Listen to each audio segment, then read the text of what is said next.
Hey, what's going on, you guys? Jordan here over at the Movie Den. I hope you're all doing well. Guys, you seem to really enjoy my video where I talked about different horror movies based off of true events or real life events inspired by and stuff like that. So I figured we're going to do a part 2. So I have 5 more that I want to talk about. I wanted to put these in the last video, but it would have been too long at that point. So I've got some good ones here. Some of these were, most of these actually I didn't even know about. One, I was completely shocked that I had never heard this story. But anyways, let's go ahead and get started.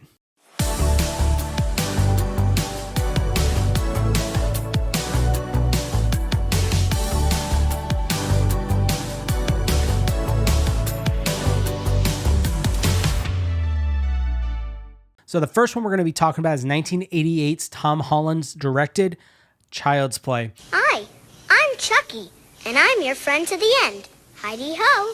Now, if you guys don't know the story about this, you basically have this young boy named Andy. For one of his birthdays, his mom decides to buy him a good guy doll, which she actually gets off of some guy on the street.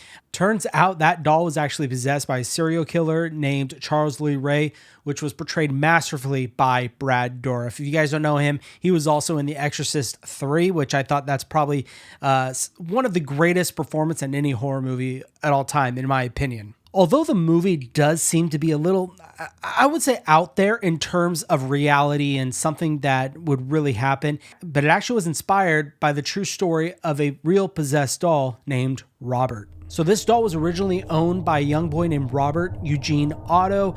While his grandfather was on vacation in Germany, he had bought this doll for his grandson for his birthday. The doll really stayed in the family home and really part of the family until 1994, when it was donated to the East Martello Museum in Key West, Florida. The legend of the doll was that the owner, Robert, would blame all of his mischief growing up on this doll until evil really started taking on this doll and started mischief on its own. Now, locals say that the doll was actually given to the family or given to Otto by one of the handmaids of the family and had hexed or possessed the doll because of some retaliation to the family. But even now, many people who go and visit this doll in the museum claim that after they visit the doll, things happen to them, even as far as divorce, accidents. It has even gone so far as the people writing letter to this doll begging it not to curse them. Now, whether you believe in this or not, it can't be denied that this doll was even put into a museum and people all over the world are visiting this doll and writing letters to it. And that's what is really crazy, I think, about that story of Robert the doll, which inspired Child's Play. Next, we are talking about Steven Spielberg's 1975's Jaws. Now, the story of this is pretty simple, and I'm sure everyone knows. A small town basically is dealing with shark attacks by the great white shark. Other stuff in the movie happens. I'm not going to talk about all that. You just have to check out the movie for yourself. But the supposed story that this was based off of was a string of great white shark attacks on the Jersey Shore in 1916. Now, these attacks happened between July 1st and July 16th of 1916, which left 4 dead in its tracks and 1 critically injured.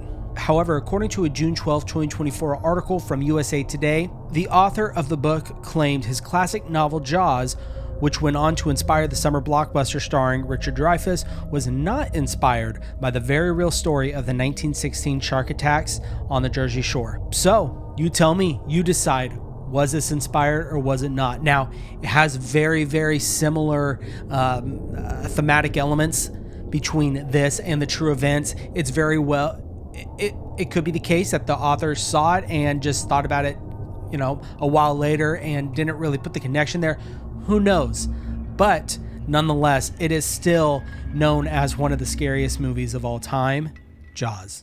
This next one is one of my favorites, directed by Bernard Rose in 1992, but we have got Candyman. Now, the story of Candyman, the movie basically goes, if you go into the bathroom, say his name 5 times, he'll show up behind you and kill you with a hook for a hand.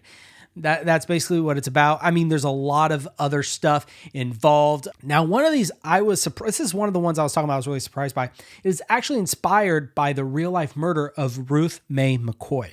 On April 22nd, 1987, Ruth Mae McCoy was in her apartment. She lived in apartments very similar to what you see in the movie, and she was actually making a 911 call saying that there was someone entering her apartment through her bathroom cabinet. The police didn't do anything about it, and it wasn't until later that night 2 other 911 calls were made from her neighbors claiming that they had heard screaming and gunshots coming from McCoy's apartment. They had then shown up, but unfortunately they were not able to get into the apartment from the key given to them by the attendant, and they left. They didn't do anything about it. But the next day, her neighbor called them once again, very concerned about McCoy's whereabouts, saying that she hasn't seen her, we don't know what's going on. So the police showed up and didn't go in again. It wasn't until the next day until they finally broke into the apartment, and unfortunately they did find Ruth Mae McCoy dead, shot multiple times, leading to her murder. 2 men were later charged for the murder of McCoy. This next one is a 2008 film from Brian Bertino, and we have got The Strangers. So The Strangers basically follows a couple. They were at a wedding that night, and the man had proposed to the woman, and she had rejected him. Well, he had this whole night planned. They were going to go back to, I believe it was his parents' house, and basically have a romantic evening. So they go back, and it's kind of an awkward situation when they get back to the house, when they hear a knock at the front door. They open the front door, and it is someone requesting help.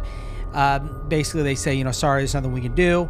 The knocks continue, and then pretty soon you have 3 people invading the house. That's kind of what this movie is about. It is a home invasion movie. I enjoy this one. I know there are some people who don't like it, but I think it's a decent film.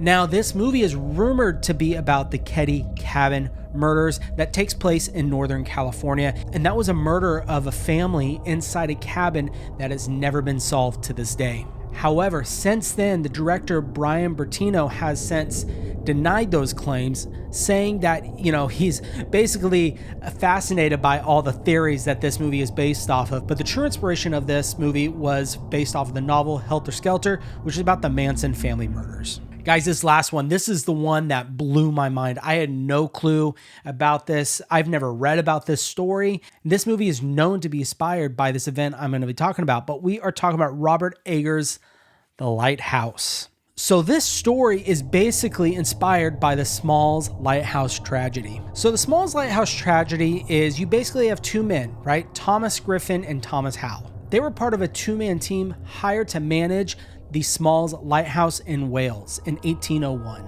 Now, in the story, when Griffith had died from a freak accident, Howe was very concerned that the authorities would think that he had done it because the two did not get along whatsoever. Quote, as Griffith's body began to decompose, Howe built a makeshift coffin for the corpse and lashed it to an outside shelf. Stiff winds blew the box apart, and the body's arm fell within view of the hut's window.